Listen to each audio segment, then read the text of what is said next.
É porque eu, assumindo a minha limitação da inteligência, eu tô aberto pra aprender coisas toda noite. Super legal.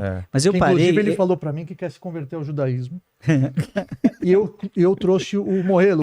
O médico vai fazer. É mais fácil ser hoje judeu. Ele vai fazer. Hoje, Rodrigo. Você sabe o que é moelo? Exato, ele vai fazer a sei. circuncisão, Rodrigo. Só que tem um problema. Ele tem Parkinson, não tem problema. Ah, não tem problema, tranquilo. Aqui.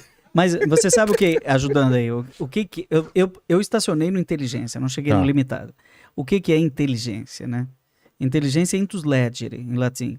É entrar dentro. É ler, legere é ler dentro. Intus, dentro, ler. Então, a fé, ela é muito mais... A gente estava falando de fé, né? A fé é muito mais do que crença.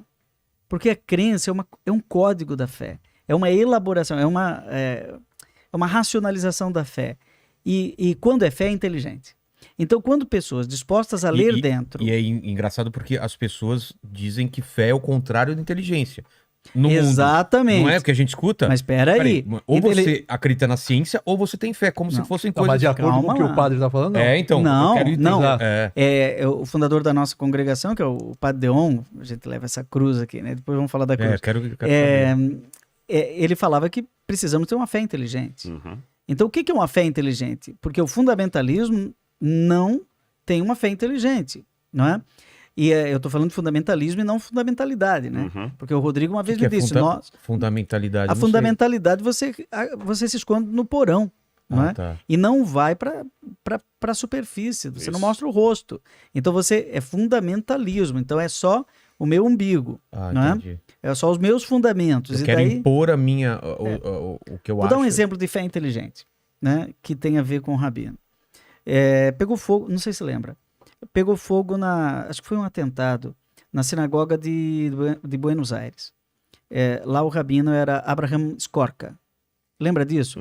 E o arcebispo era um tal de Bergoglio, que hoje é o Papa Francisco, não é? Era o Rabino. Era o arcebispo e o outro era o Rabino. E todo mundo poderia pensar, bom, o arcebispo vai pedir oração pela comunidade judaica de Buenos Aires. Não, ele procurou, o Rabino disse, como é que nós podemos ajudar a reconstruir a sinagoga?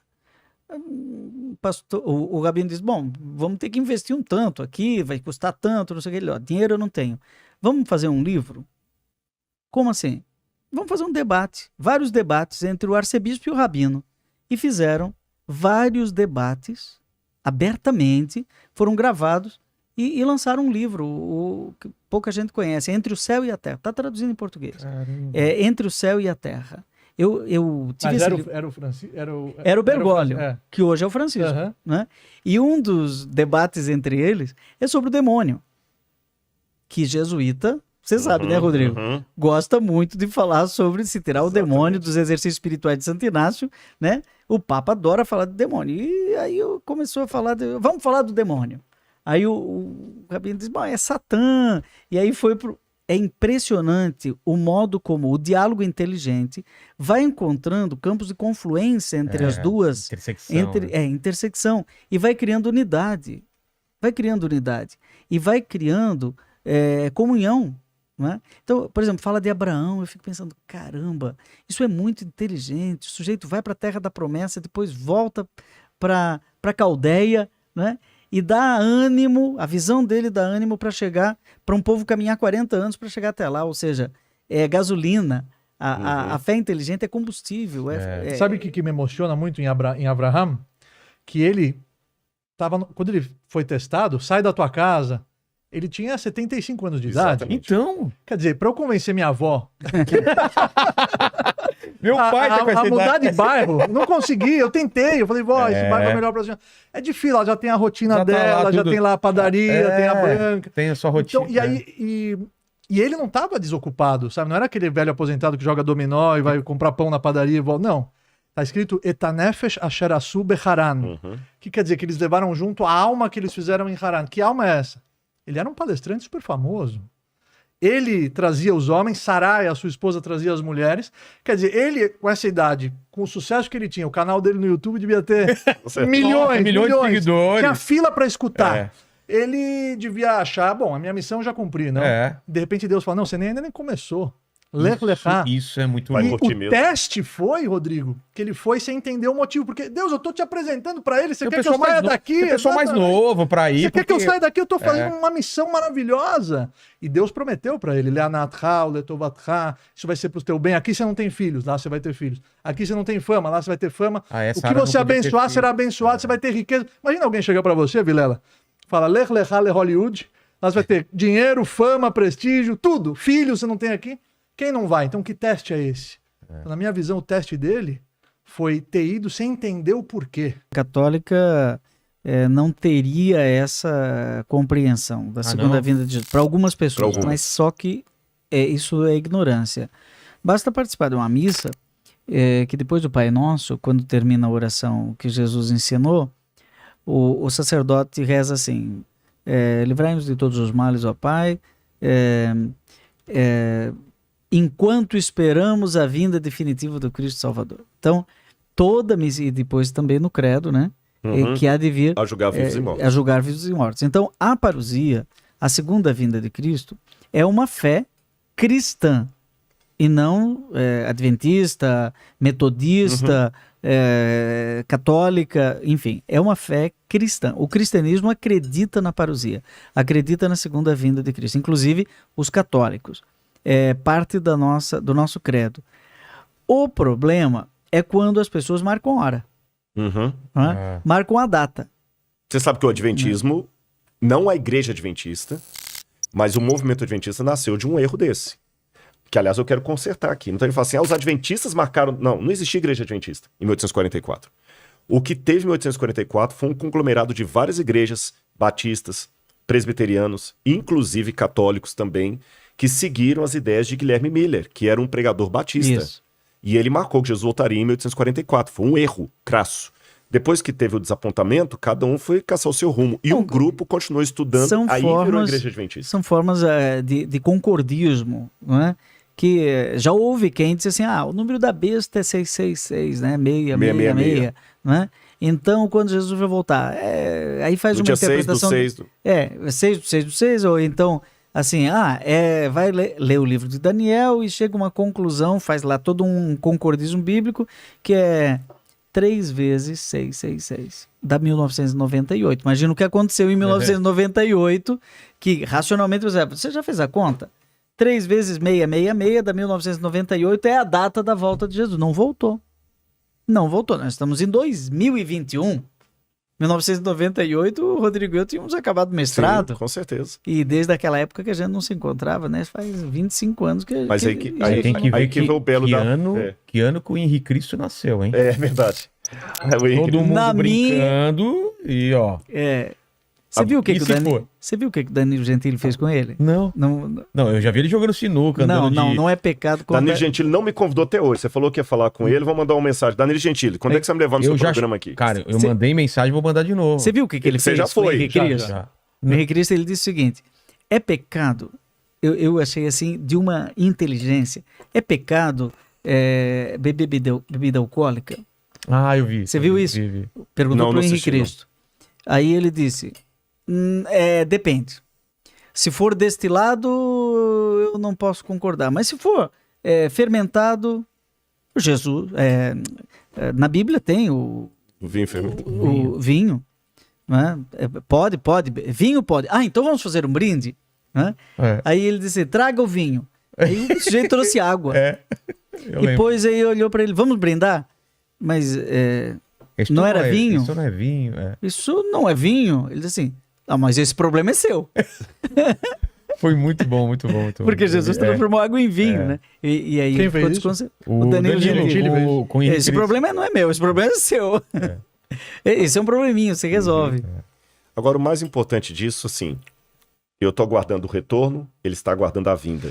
A visão judaica é nós queremos voltar para lá. O que vai ser mas que é todo Deus mundo... criou o mundo com propósito. A vida, ela... Quando ele criou o ser humano na sua imagem e semelhança, igual eu falei, é para que o ser humano tenha esse prazer da conexão máxima entre criatura e criador. Quando Adão Arishon pecou, o mundo regrediu. Eles são expulsos do Gan Eden. Então tudo mudou. O sistema mudou. E agora a morte veio para o mundo. e é um processo de retificação, é um processo de tikkun, que vai demorar 6.000 anos. Nós estamos no 5.782. Então até o ano 6.000 o Mashiach vai chegar. O Olam Abá, o mundo vindouro, que nada mais é. A gente está em que ano? 5.782. Tem bastante. Tem bastante tempo ainda. Mas até, pode chegar antes. Até. Então, o Olam Abá, que é o mundo vindouro, nada mais é do que o status do mundo antes do pecado de Adam Harishon, do primeiro ser humano, de Adão.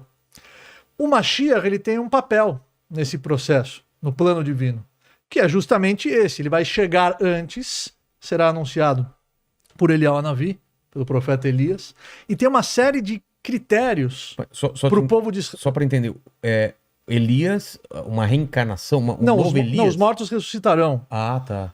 Isso também é o cristianismo. Os mortos ressuscitarão nesse momento. Tá bom. Do Olam Abá. Então vem todos e Elias vai anunciar a vinda do Messias. E existe uma série de critérios que o Rambam, o Maimônides, ele enumera eles muito bem. E um dos critérios é que o Mashiach vai ser um homem extremamente sábio, mais inteligente do que o próprio rei Salomão. Ele vai ser descendente do rei Davi. Ele vai construir o terceiro templo. Ele vai trazer os judeus de volta para a terra de Israel. Ele vai trazer a paz para os judeus já estão na... Não, mas não todos, não né? Todos. Nós estamos começando. Aliás, isso é uma profecia que antecede a vinda do Messias. E aliás, antecede a vinda do Messias. Exatamente. Tem judeus racídicos, e ele sabe disso. O que é racídico? Racídicos são alguns judeus, assim, aqueles que vestem de preto. Ele pode explicar isso melhor do que eu. Sim. Uma linha deles não reconhece o Estado de Israel por causa disso. Exato. Tem uma linha que fala o seguinte, é o Messias que vai trazer Israel. Tá. Existe uma corrente racídica que tem essa filosofia, exatamente. Tá. Mas o Mashiach, ele vai ser uma pessoa como nós, que vai nascer de pai e mãe, e se ele morrer antes de concretizar todos esses fatores que o Maimônides enumerou, para o judaísmo ele não é o Messias. Quer dizer, um dos 13 princípios da fé judaica é Anima Amin Bemonash Lema Beviata Mashiach. Nós acreditamos com fé completa na vinda do Mashiach, que vai ser um grande protagonista nessa história da humanidade. Mesmo que ele demorar, nós esperaremos por ele todos os dias das nossas vidas. Então, uma diferença, acho que seria uma das maiores diferenças entre nós aqui, é a figura do Jesus como Messias. Para o judaísmo não foi considerado. Estão esperando ainda. Exatamente. Os sábios da época, o Sanedrin, não enxergaram ele como Messias. E ele, para nós, nada mais é do que um irmão. Mais um irmão, filho de Deus, assim como eu sou, assim como você é. O Celso Rodrigues falou assim: queria escutar a visão de cada um sobre a escatologia. Em que ponto as 3 formas de crenças se unem nesse tema? E eu vou expandir ainda isso. Estamos vivendo os últimos tempos na visão de vocês, estamos nas dores do parto. A visão, qual que é a de vocês aí? Sobre a escatologia, sobre o final dos tempos. Adventista é uma pergunta adventista, né? Adventista tem que ser especialista em fim dos tempos. É o que vem, né? Adventista, não é isso? Adventista, advento, aquele que está por vir, advento, que está por chegar, né? Nós acreditamos na volta de Jesus. Tu vens, eu já escuto os teus sinais. Exatamente, é isso mesmo. É isso? É isso mesmo. Então nós acreditamos assim, o adventista do 7º dia tem uma crença que é partilhada parcialmente com a Igreja Católica, parcialmente com a questão judaica. Por quê? Quando você pega a Tanar, lá fala muito do dia do Senhor. E você tem 2 colocações do dia do Senhor ali na Bíblia. Tem o dia do Senhor, o Shabat, e tem o dia do Senhor, que é o dia do acerto de contas. Terrível o dia do Senhor. Ele vem, julgamento e tudo mais. No Talmud, o Rabino citou o Talmud, para quem está em casa entender, o Talmud é uma compilação das traduções orais do judaísmo e tudo mais, que ele começa mais ou menos ali no final do 1º século e adentra a Idade Média ali, com a Gemara, a Mishnah, essas coisas todas, e no Talmud tem muitas discussões rabínicas, e numas delas tem a discussão, como é que o Messias vai vir? Ele vai vir em glória e majestade, como está no livro de Daniel, ou ele vai vir montado num jumentinho humilde, como está no livro de Zacarias? Não é? Como é que o Messias vai vir? Quando você vai nos manuscritos do Mar Morto, fala até de 2 Messias. Nós, adventistas, entendemos que a primeira vinda do Messias é como um jumentinho humilde, na pessoa de Jesus de Nazaré, e ele prometeu voltar. Agora eu me distancio do judaísmo e vou para o catolicismo. Um dos credos da Igreja Católica é crer em Deus Pai Todo-Poderoso, quem é católico sabe, que termina falando assim, de onde está sentado à direita de Deus Pai Todo-Poderoso, de onde há de vir a julgar os vivos e os mortos. Então nós cremos piamente na volta de Jesus. Então, veja bem, o judaísmo está aguardando a vinda do Mashiach. Do Messias. Do Messias. Mashiach é Messias em hebraico. Eu estou aguardando o retorno dele, porque como eu acredito que Jesus era o Messias, eu estou aguardando o retorno, perdão, a vinda, o retorno. Acreditando que esse retorno será em glória e majestade, ele vai vir no céu com poder e grande glórias, e a mais profunda esperança da minha alma é o que ele falou para os apóstolos, só ler esse texto aqui para dar oportunidade para os outros também falarem o ponto de vista deles, quando ele estava voltando para a casa do Pai, os discípulos estavam tristes, e ele falou para eles aqui, João 14, versículos 1 a 3, que o coração de vocês não fique angustiado, vocês creram em Deus, creiam também em mim. Na casa de meu pai há muitas moradas. Se não fosse assim, eu já lhes teria dito, pois vou preparar um lugar para vocês. E quando eu for e preparar um lugar, eu voltarei e os receberei para mim mesmo, para que onde eu estou, vocês estejam também. Então, assim, com todo respeito às diferenças de opinião, e claro, a gente está colocando aqui, a grande esperança da minha vida, assim, que vai completar com tudo, é quando eu poder ver Jesus voltando nas nuvens do céu com poder e grande glória. Agora, eu pego carona, se o Sani me permitir, para parafrasear uma frase dele. A palavra proselitismo hoje caiu num conceito muito negativo. Até quando eu falei que os judeus faziam muitos conversos na época do Segundo Templo, proselitismo parece isso que você descreveu, né? Eu vou te provar, fora do meu aqui você tá sem salvação. Existem muitas pessoas assim. Tem. Na minha igreja tem. A missão da vida dela é convencer o outro a pensar igual ela. Exatamente. Então, o judaísmo não é assim. Por exemplo, eu fui participar de um debate na TV Aparecida, que o bispo de Aparecida me convidou para fazer. Do Orlando? Do Orlando. Acho que era ele mesmo na época, o que eu sei sobre a Bíblia. E uma das pessoas estava lá, uma pessoa que me lascou na internet, porque muita gente, tem católico xiita também, claro. Esse protestante que fala contra Maria. Já vi também judeu, ali no Kotel, falando, o que você está orando aqui? Vai embora daqui, seu goi.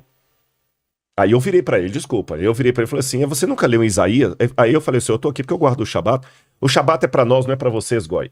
Eu falei, Você nunca leu em Isaías a bênção que tem para o goi do Shabat, para aquele que vem das terras de Israel também guardar o Shabat? Então tem de tudo. Agora, então eu não acho que essa palavra proselitismo, eu não gosto dela.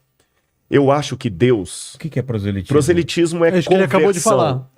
Você quer converter aos outros. Ela significa a sua fé. Significa isso, O judaísmo não é assim. Não é assim. E na verdade, nem o adventismo. A distorção do adventismo, a distorção do judaísmo.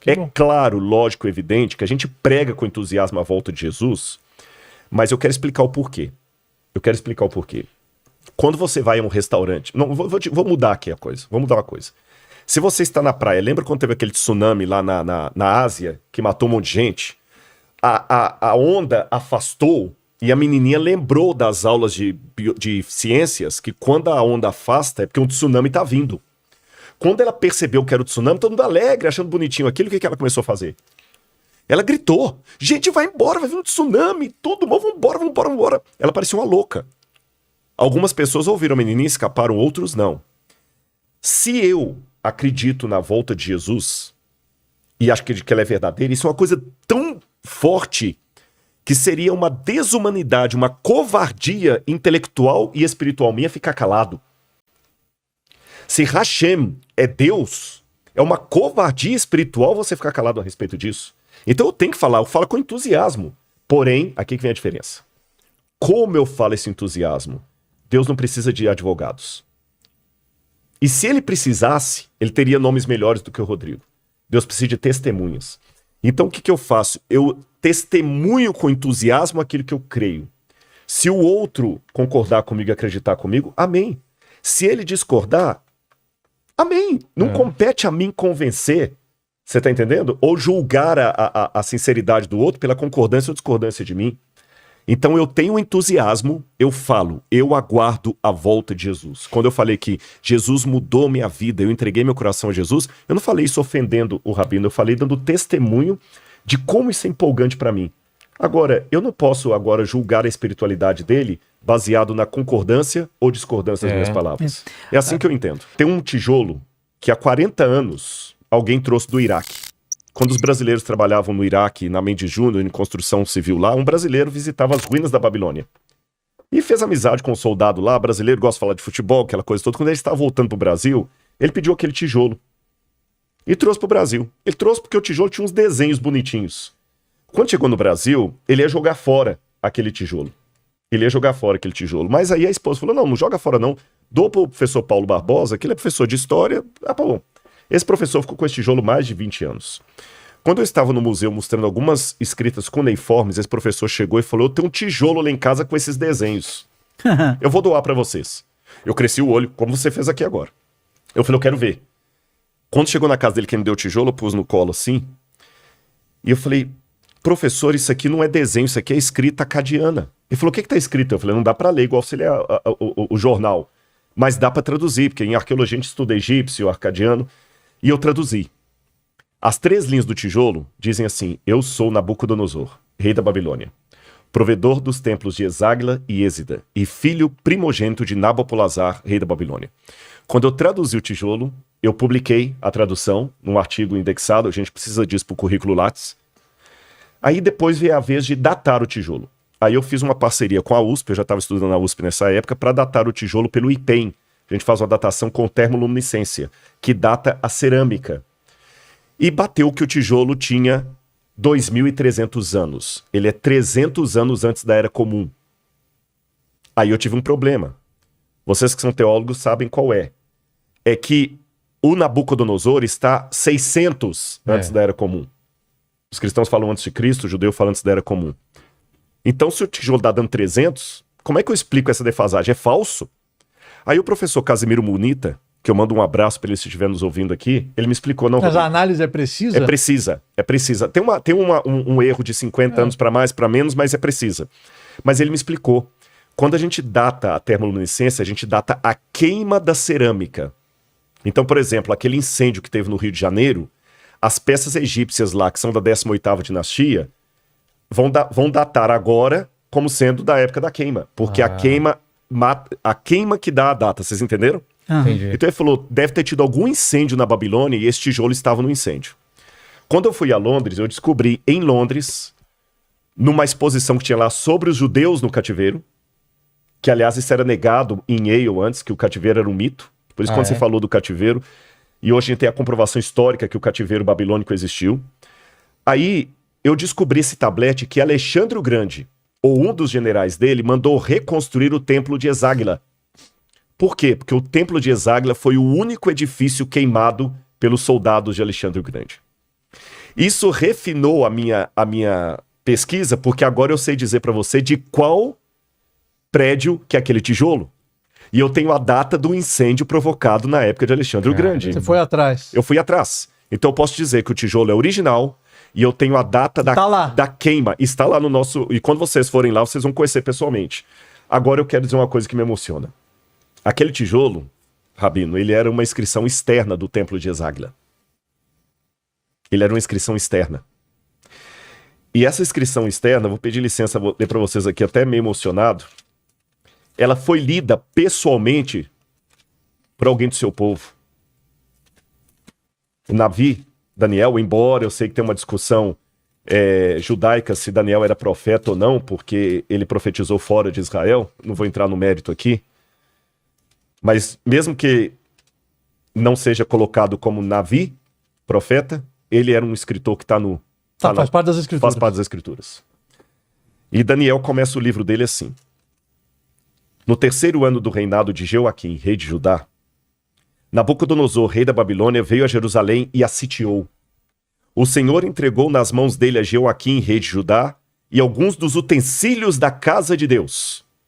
Nabucodonosor levou esses utensílios para a terra de Sinar, para o templo do seu Deus, e os pôs na casa do tesouro do seu Deus. Caramba.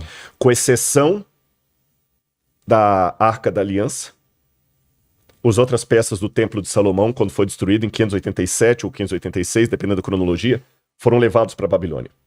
E Nabucodonosor fez no Templo de Eságila um museu para dessacralizar o judaísmo. E um judeu chamado Daniel passava na porta daquele museu e lia aquela inscrição com os olhos dele. E lia num espírito de humilhação do povo da aliança. Porque ele via os utensílios sagrados da casa de Deus, e você sabe, como padre, como se alguém pegasse o sacrário agora e fizesse qualquer coisa, o templo, né? Né? Sim, aquelas coisas sagradas colocadas de qualquer maneira, junto com ídolos ali. E Daniel lia essa inscrição na porta de triunfo: eu sou Nabucodonosor, cadê o Deus de Israel? Mas aí, Gabriel veio até Daniel, mandado por Hashem, e falou: calma, Daniel. A profecia que você está falando é para dias ainda muito futuros. Essa visão ainda é dias muito futuros. O saber sobre o seu livro vai se multiplicar. E os sábios entenderão. 2.600 anos depois, Hashem, o Senhor, permitiu que aquele tijolo que Daniel leu com os próprios olhos dele estivesse num país chamado Brasil, num outro museu que testemunha para as pessoas que isso aqui não é um conto da carochinha. Mas quando você teve acesso a esse tijolo, qual foi a sua reação? Essa? Talvez com mais intensidade. Tem coisa que é mais mostrado, sabe? E até hoje eu me emociono falando isso, porque quando as pessoas vão lá, na mesma época, eu mostro assim: você hoje pode ter dificuldade, você pode, mas olha, Daniel morreu sem ver isso, mas Hashem, que já conhece o futuro desde o passado, Deus não pensa, Deus sabe.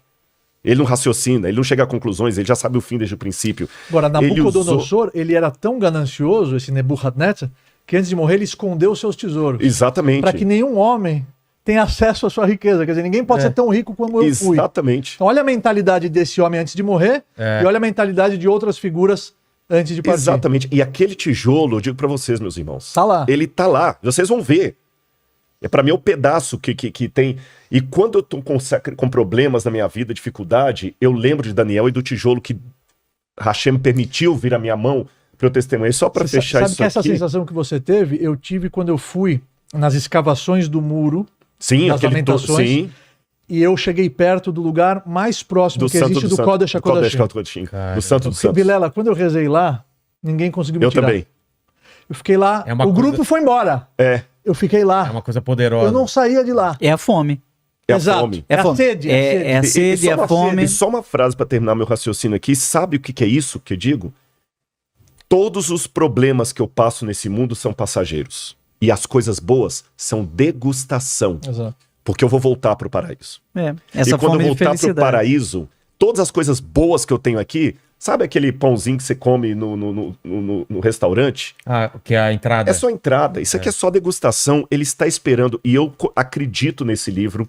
Eu acredito que essa história tem um rumo e que nós vamos encontrar com o Criador. Eu queria dar esse testemunho aqui porque vocês viram, tem diferenças de opinião, mas tem unidade também. A fome é a mesma, né? Nós aqui estamos com vontade de voltar para o paraíso. E o mais importante, para até agregar as palavras do querido já amigo, Rodrigo, irmão, não importa quantos anos você vai viver, não importa quantos anos vai ter a sua vida, e sim quanta vida tem nos anos que você vive. Eu vou falar de um judeu chamado Paulo em relação a outros judeus da época. Porque o cristianismo nada mais é do que uma dessas divisões do judaísmo. A gente não pode negar as nossas raízes judaicas. A pior coisa que houve no cristianismo... Sim, porque Jesus era judeu. E aí, a pior coisa que houve no cristianismo medieval é dizer que ser cristão era não ser judeu. Eu tenho até uma posição comigo, talvez o meu amigo Padre Joãozinho vai discordar, mas tem até uma tese na Gregoriana sobre isso, de Samuel Bakhioc, que a troca do Shabat pelo domingo se deu nos primeiros séculos por um antissemitismo. Quando você pega algumas igrejas cristãs ali que queriam a todo custo provar que eles não eram judeus. E começaram então a se reunir num dia depois do Shabat.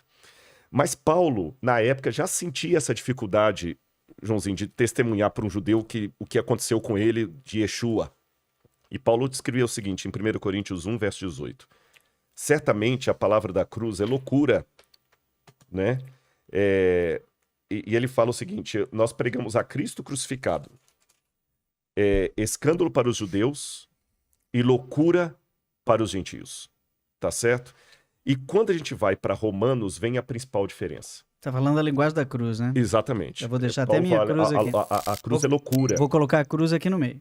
E não é só pro judaísmo da época, não. Porque na época que Paulo escreveu isso, cruz era uma coisa tão terrível, que tem um texto de Cícero tentando defender um homem chamado Rabirus.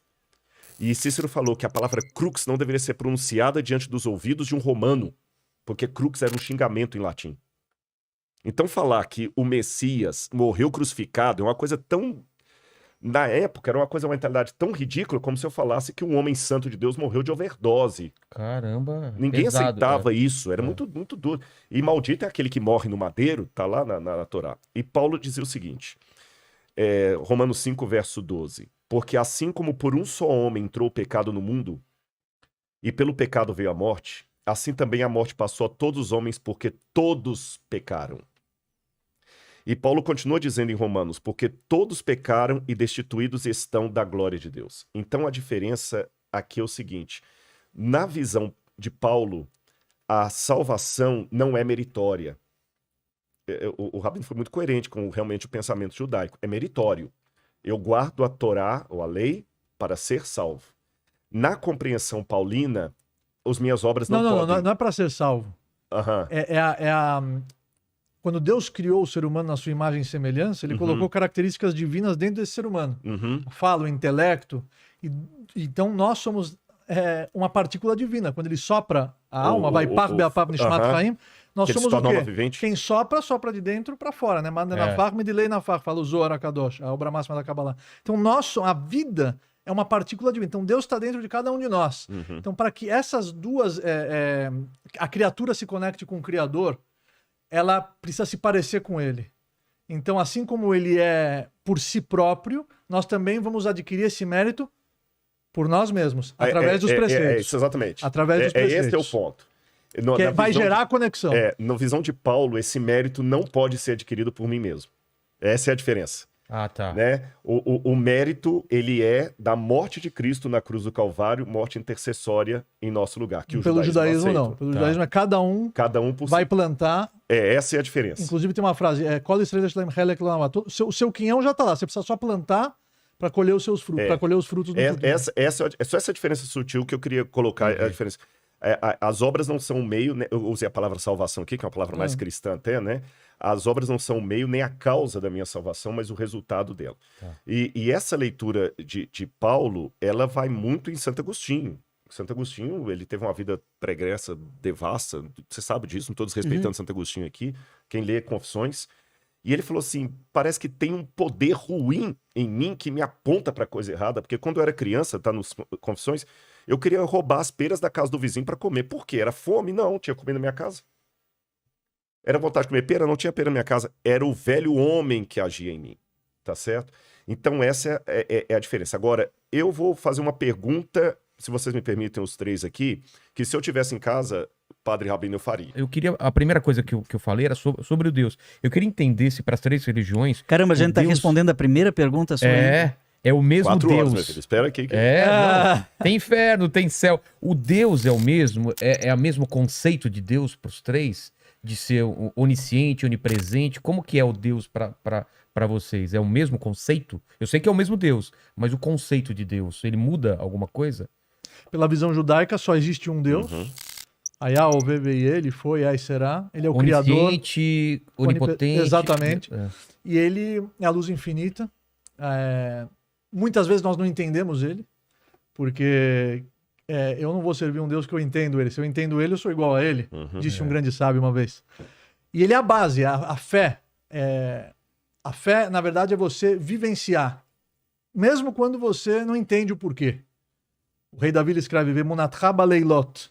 A fé ela entra em vigor quando? Baleilot, de noite, quando está escuro, e as coisas saem do roteiro, você não está entendendo o porquê, nesse momento você tem que ter a fé e confiar que existe uma força maior que está por detrás de tudo, de todos, e que está te levando para o endereço que você tem que chegar. Inclusive, a nossa existência física pelo judaísmo é uma etapa, porque a vida, ela começa depois. Aqui é só uma preparação. Um dos grandes cabalistas, que foi o Ramchal, o Mesilat Yesharim, Rav Moshe Chaim Luzzatto, ele escreve que esse mundo é um corredor e o mundo vindouro é o grande salão. Então nós estamos aqui para plantar, para depois poder colher aquilo que é a conexão maior, a proximidade com essa luz infinita. Agora, por que então nós precisamos vir para cá? Por que não já nascer direto lá? porque isso tem que ser de uma forma meritória. Existe a meritocracia, o livre-arbítrio. Você ter uma força que te puxa para um lado e uma força que te puxa para o outro, e você escolher, optar, fazer o que é certo, apesar de uma má inclinação que existe dentro de cada um de nós, que vai te puxar, que vai tentar te desviar, que são os testes, as adversidades da vida, que revelam a nossa força, que revelam o nosso caráter. Por isso que quando Deus criou o anjo da morte, ele falou, Tov Meod, é muito bom, porque ele vai te mostrar que você não está aqui para sempre, que existe um tempo limitado, e isso vai dar uma razão para você aproveitar cada dia da sua vida para construir, exatamente, para fazer com que aquele dia jamais acabe. Como é que você vai fazer um dia jamais acabar? Criando algo de significativo nele. Agora, alguém poderia dizer assim, não, mas então o padre virou judeu, né? E agora o pastor virou católico, né? Ou o padre virou pastor. Não, calma. Nós temos diferenças, não é? Então, o que o cristianismo tem como uma palavra típica? O que o cristianismo trouxe que agregou algo a uma certa tradição judaica, né? O judaísmo tem uma percepção de que esse Deus é presença. Quem ama se faz presente. Um grande biblista católico, Carlos Mesters, Sim. né? Que o Rodrigo conhece muito bem. Ele é um holandês que é mais brasileiro que nós todos juntos. Ele se deu o cuidado de contar quantas vezes na Bíblia, Antigo e Novo Testamento, Primeiro e Segundo Testamento, quantas vezes está escrito que Deus está conosco. Eu estou contigo, né? Eu estou no meio de vós. A liturgia católica diz, o Senhor esteja convosco, Ele está no meio de nós.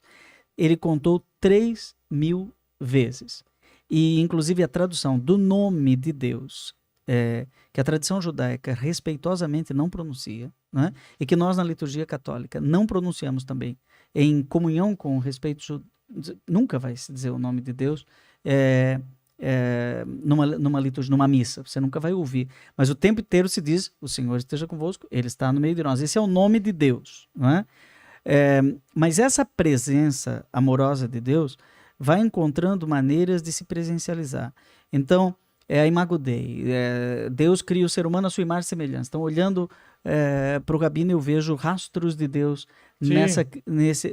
nesse meu irmão, olhando para você, eu vejo a imagem e semelhança de Deus segundo a qual fomos criados. Mas depois, então, vamos pegar Moisés, né?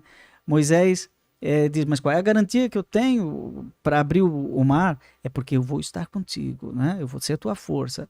E aí, no meio do deserto, falta água, ele toca na rocha, sai água. Então, são sinais, são presentes. Quem se faz presente, dá presente. A gente faz isso até hoje no Natal, a gente dá presente. E essa presencialização de Deus vai se tornando cada vez mais radical, mais radical. E quando chega naquilo que o cristianismo chama de plenitude do tempo, quando o tempo está grávido, quando chega a hora do parto, né?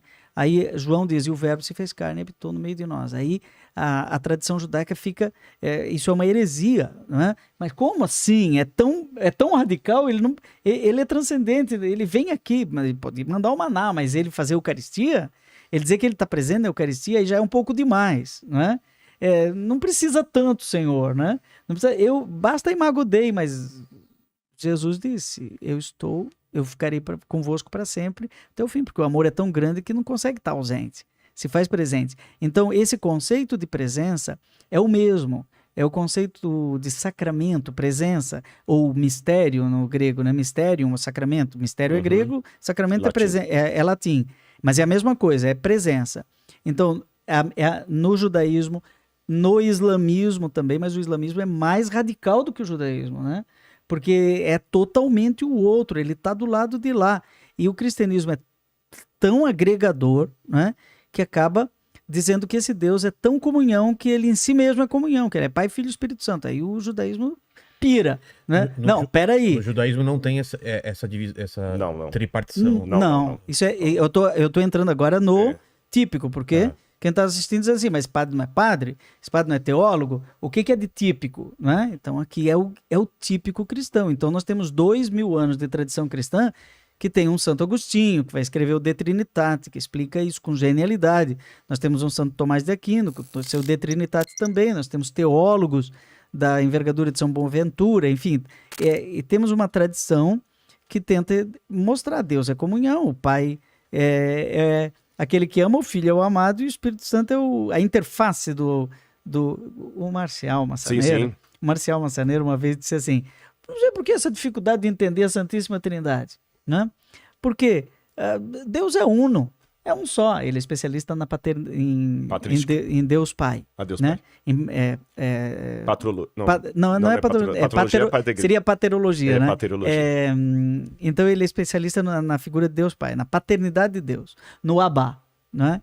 Então ele diz, eu não sei que dificuldade é essa, porque no início Deus disse, crescer e multiplicar, é só multiplicar, 1 vezes 1 vezes 1 dá 1, né? Então Deus sempre é uno, né? Mas na unidade ele tem uma pluralidade interna. Então essa diversidade, a genialidade de um Santo Tomás aqui não vai chamar de pericorese, ou seja, ele é um Deus que tem uma multiplicidade na unidade. O átomo é isso. Né? A gente vai entrando na ciência e vai descobrindo que a diversidade está dentro da unidade e a unidade faz na diversidade. Nós somos aqui 3. Né? Um pastor, um padre e um rabino. E estamos encontrando campos de confluência. Eu estou colocando agora elementos de fé codificada do cristianismo que, se nós continuarmos a conversar, vai chegar um momento que o rabino diz, olha, desliga a internet, acaba o podcast, vamos sentar ali, agora vamos colocar os pingos nos is. Isso é outro programa. É um outro programa. Não é isso, Rodrigo? Temos aqui pontinhos que temos que discutir tecnicamente, mas é melhor que não tenha ninguém assistindo. Não é? Tem isso. Então, existem questões de conflito, de divergência de visão. Deus é um só. E quando ele nos olha, ele nos vê na realidade. Mas e quando a gente olha para ele? Não é? Quando a gente olha para ele, a gente vê com a cor dos nossos olhos. Não é? Então, o cristianismo tem uma visão. O judaísmo tem uma visão. E interessante, dentro do judaísmo tem várias visões. Não é? Tem costumes diferentes. A raiz é a mesma, a Torá é uma. Existem costumes porque os judeus se espalharam pelos 4 cantos do mundo, nos exílios, e cada comunidade acabou adotando alguns costumes, e esses costumes são sagrados. Dentro do judaísmo, o costume por exemplo, a kippá não é um preceito, por exemplo. Não é uma mitzvah da Torá, kippá, mas virou algo que é um costume que virou lei. Quer dizer, você não vai ver um judeu praticante sem a kippá, porque ao longo da história, pelo exílio, surgiram costumes, surgiram algumas diferenças, mas não na regra principal. Você pode discutir, por exemplo, se foi impedimento ou não, mas que existe a regra do impedimento, ninguém vai Sabe como chama kippá pro cristão? Solidel. Solidel, padre. Então você tem muitas diferenças, por exemplo, os judeus ashkenazim, os judeus sefaradim, os judeus que vieram da Europa, os judeus que foram lá para a Espanha. Cada um tem a sua característica, a sua culinária. Mas teve alguém que... Mas a raiz é a mesma. Quem tentou mudar, não existe mais. Isto não significa que não haja divergências entre nós. Então, o que acontece? Vamos pegar um exemplo aqui. Eu acho que Jesus é o Messias. Nisso eu estou de acordo com o padre, mas ele não aceita. Mas ele acha que é o sábado que tem que ser guardado. Nisso nós estamos de acordo. O padre vai falar que é o domingo. Quem está em casa vai ouvir e cada um toma a sua decisão. Eu acho que é o seguinte, eu tenho que ter... Aí eu vou de novo entrar no Fidesque, Fidesquá, se vocês me permitem. Eu tenho que ter uma inteligência, aproveitando o seu gancho, padre, de saber por que eu sou adventista e não testemunho de Jeová. Por que você é judeu e não muçulmano? Por que você é padre e não pastor? Você não pode ser padre só porque você achou bonitinho. Você não pode ser judeu só porque sua mãe te criou no judaísmo, porque se você tivesse nascido de pais muçulmanos, você estava na mesquita hoje. E tem uma história muito forte sobre isso que eu vou contar depois, de um judeu que ele não era judeu, os pais esconderam isso dele, e quando ele ficou sabendo, o pai falou, não, agora vamos se converter. Não quero. Não quero. Você entendeu? Então, assim, você que está nos ouvindo, você que é presbiteriano, batista, católico, judeu, muçulmano, você não pode ser da sua religião por costume. Religião não é refrigerante que você está acostumado. Por inércia. Aí é porque eu gosto. Eu gosto que a banda, não. Eu tenho as minhas convicções, o Padre Joãozinho tem as dele, Rabino Sami tem as dele. Que é a sua personalidade. Que é a minha personalidade. Agora, dentro dessa minha convicção, eu tenho que nunca negar aquilo que eu acredito, mas respeitar o outro.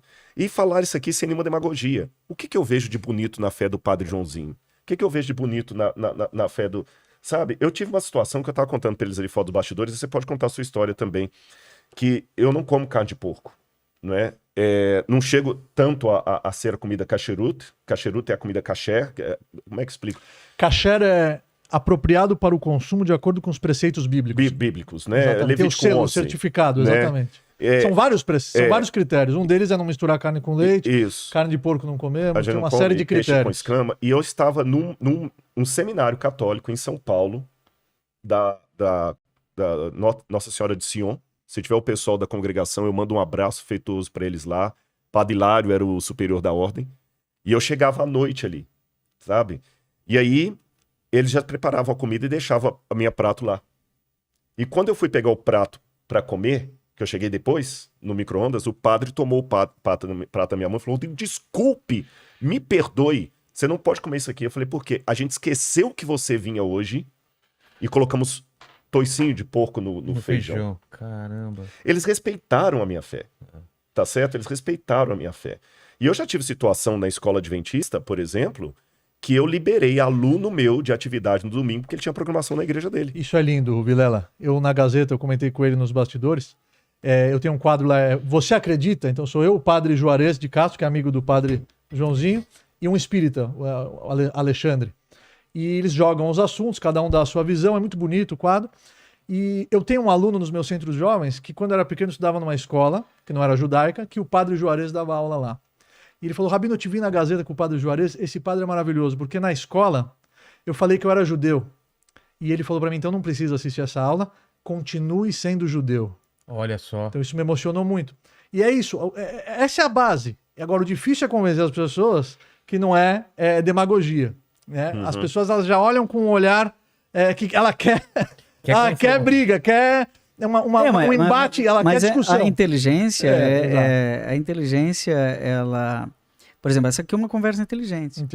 Não é uma conversa inteligente. Ela acaba tendo pontos de confluência. A gente se encontra em lugares onde é possível você encontrar a unidade. E na caridade, né? Agora, claro, tem a diversidade? Tem. Mas até na diversidade, às vezes, a gente se surpreende. Por exemplo, quando eu fui em Israel, uma certa ocasião, me chamou a atenção de que... A própria cidade de Israel é essa confluência, né? De religião. Tem as três maiores. Jerusalém. Estava em Jerusalém, cidade e quando velha. chegou no Shabat, eu me dei conta que o Shabat começava de véspera. Eu vou me emocionar aqui. Começava de véspera. Eu morei 8 anos lá. Me chamou a atenção o seguinte: não, o elevador sobe par, depois ímpar, para não, né, no Shabat não precisar fazer nada, guardar o sábado. Mas começava na sexta tarde. Porque o dia inclusive católico, o dia litúrgico para nós começa na véspera. Não é? No pôr do que sol? é o dia lunar. É o pôr do sol. Né? Tá. O dia lunar. Então, se pensar assim, o domingo começa no sábado. Né? No pôr do Então sol chega do num sol. momento, no pôr do sol. Bom, eu vou fazer poesia aqui porque eu sou também meio... Olha, Faz uma poesia. Quero ouvir uma poesia. O padre Joãozinho Próxima vez eu trago o violão. E quando eu estudava, ele já era famoso. Próxima vez, aí não tem violão não, né? Faz uma poesia. Tem, olha aqui, ó, violão. Caramba, Cadê? meu Deus. Aqui, Daqui a ó. pouco Tá eu... funcionando? Daqui a pouco Você vai eu tocar, toco. você vai Daqui a tocar. pouco eu toco. Vai tocar. Se a conversa for boa, daqui a pouco eu toco. Ih. Mas, ó, aqui, ó. Então vamos lá, vamos fazer uma... Não vou declamar uma poesia, eu vou fazer uma coisa poética. No entardecer, o padre e o pastor se encontram no sábado, que é domingo, e no domingo, que é sábado. Né? Porque no pôr do sol, sábado e domingo se encontram, do ponto de vista bíblico. Né? E o sheik e o rabino se encontram no pôr do sol. Na sexta-feira. Porque sexta-feira já é Shabat, mas ainda é sexta-feira que é o dia sagrado para os muçulmanos. Entendeu? Então, se nós nos encontrarmos poeticamente no pôr do sol, e se a gente aprender a ver o pôr do sol juntos, né, nós vamos encontrar um caminho de unidade para a humanidade. Senão a gente vai viver sempre na No briga, conflito, no conflito. Mas Bom, agora eu vou arrumar uma confusão. Até palmeirense, né? Esta fome de felicidade é saudade do paraíso, é saudade que a gente tem, é saudade que a gente tem.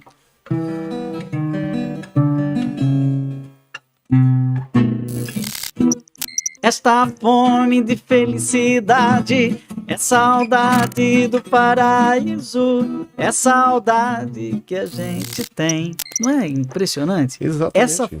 Pensa no que ele falou. Essa fome de felicidade é saudade. É o tipo do verso perfeito, né? Essa fome de felicidade é saudade do paraíso. Eu saí do paraíso, você falou, né? Saiu do paraíso, mas o paraíso não saiu de mim. Exatamente. Né? Tem uma lembrança inconsciente aqui dentro. de um lugar onde eu nunca estive. Que é a nossa própria essência. Como se passasse de ter passado para ter passado. Tem um salmo, o 116, que o rei Davi fala o seguinte: Shuvinafshi lemnuchaichi. Minha alma quer voltar, quer voltar para o repouso dela. Mas que repouso é esse? Tem uma sede que existe dentro de cada ser humano. Essa casca nossa está aprisionando isso. Exatamente. E aí você vê muitas pessoas que possuem muita riqueza, que conquistaram o sucesso, que eu falo bastante que o sucesso não está conectado com a felicidade, porque a felicidade é um estado emocional, é um estado de espírito, porque a sociedade impôs como uma regra de que você só vai ser feliz se você tiver o carro do ano, você só vai ser feliz se você tiver uma casa com piscina, você só vai ser feliz se. E eu me lembro de um homem que eu visitei no hospital, que eu entrei lá no quarto, a enfermeira falou para não entrar, porque ele era muito agressivo, muito rabugento. Quando ela falou isso, me deu vontade de entrar. Aí eu entrei e comecei a conversar com ele, ele falou: Rabino, quando eu era jovem, eu achava que eu só ia ser feliz quando eu me formasse. Aí eu me formei, achava que só ia ser feliz quando eu casasse.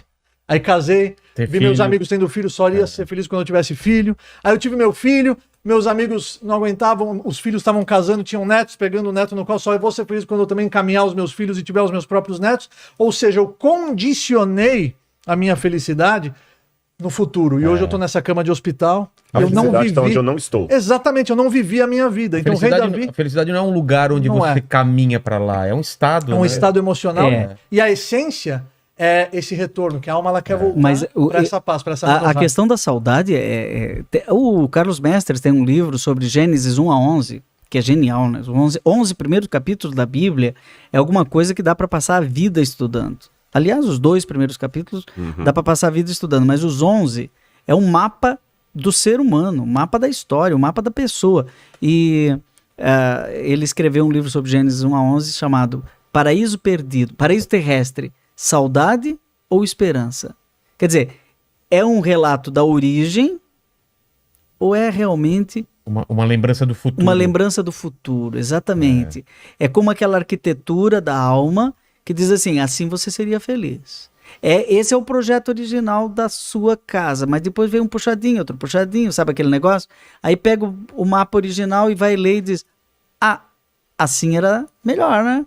Tava tudo no jeito, tava tudo certinho. Então aí você faz a reforma da casa e diz: bom, agora foi restaurada a ordem original das coisas. Tava lá no Gênesis 1 a 11, que era para ter Deus como seu Senhor, amar a Deus sobre todas as coisas. O próximo, quando perguntaram para Jesus qual é o resumo de tudo, ele falou: amar a Deus sobre todas as coisas e o próximo como a si mesmo. Ou seja, eu escrevi um livro sobre isso, os 5 segredos do amor, né?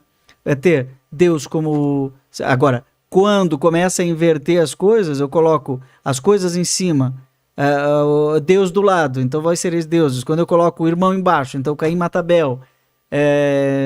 E quando eu coloco as coisas lá para cima, daí eu tenho que vestir roupa, máscara, eu tenho que me disfarçar, não perco a identidade. E aí eu perco o paraíso. Por exemplo, nós estamos falando agora da união. A união, né?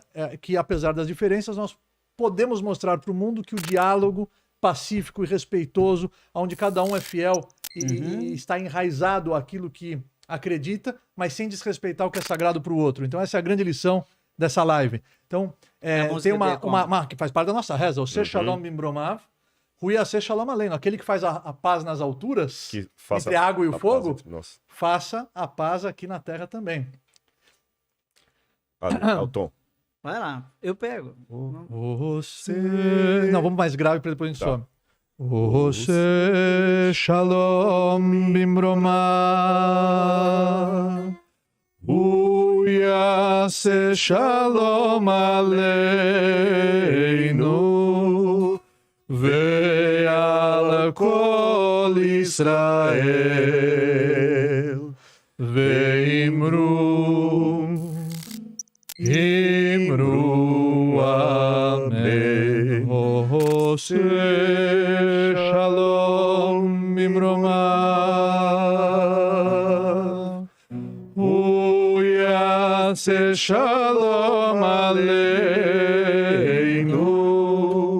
Ve'al Kol Israel Ve'imru Imru Amen Yase Shalom, Yase Shalom, Shalom Aleinu ve'al kol Israel. Yase Shalom, Yase Shalom, Shalom Aleinu ve'al kol Israel. Yase Shalom, Yase Shalom, Shalom Aleinu ve'al kol Israel. Yase Shalom, Yase Shalom, Shalom Aleinu ve'al kol Israel. Yase Shalom, Yase Shalom, Shalom Aleinu ve'al kol Israel. Sababa, Sababa. Tov, Sababa. Sababa? Sababa, Parabéns, parabéns. ele vai saber. Pegou. Traduz. É uma gíria, Israel. Sababa. Sababa é maneiro, ficou muito bom. Ficou muito bom. É mesmo? Isso é hebraico de rua, isso é hebraico bíblico. Ah, tá. Parabéns, parabéns. Gostou? Você toca bem. Olha só, foi na... A Vilela te ensinou bem. E parabéns, você canta bem em hebraico. Eu não é.